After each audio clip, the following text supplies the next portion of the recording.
William Shakespeare presents a prince who knows what must be done, yet finds himself unable to do it, a tragedy defined by a mind at war with itself. The story begins in the cold, militaristic halls of Elsinore Castle in Denmark. The kingdom is unsettled. King Hamlet has recently died. Following the death, the prince's uncle, Claudius, has taken the throne and hastily married Hamlet's mother, Queen Gertrude. To Hamlet, his father is barely buried before his uncle takes his place.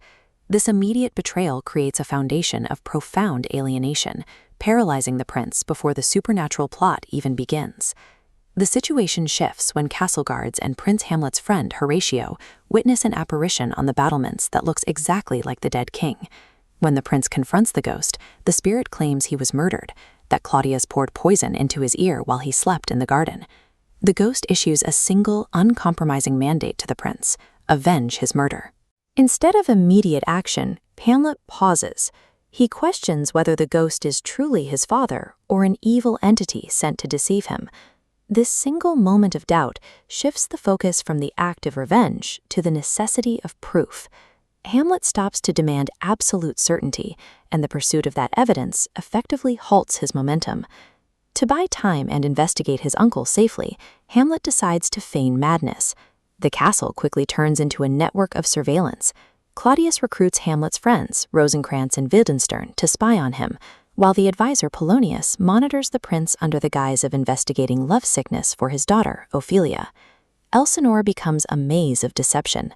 Constant observation forces Hamlet deeper into his own head, penning him in the space between thought and action. Hamlet eventually stages a play for the court that precisely mirrors the poisoning described by the ghost. When the murder scene unfolds on stage, Claudius panics and abruptly leaves the room. For Hamlet, this is the undeniable proof he needed.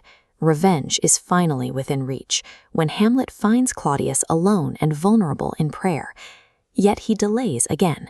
He reasons that killing a man while he prays might send his soul to heaven, which would be mercy rather than justice. Moments later, while confronting his mother, Hamlet hears a noise behind a curtain. Believing it is Claudius, he stabs through the fabric, only to find he has killed the wrong man, the advisor Polonius. This accidental murder serves as the point of no return. The prince's hesitation has finally yielded to a catastrophic mistake, making the coming tragedy inevitable. The death of Polonius triggers a cascade of collateral damage, leading to Ophelia's descent into madness and her subsequent drowning. Ophelia's brother Laertes returns to Denmark as Hamlet's mirror opposite.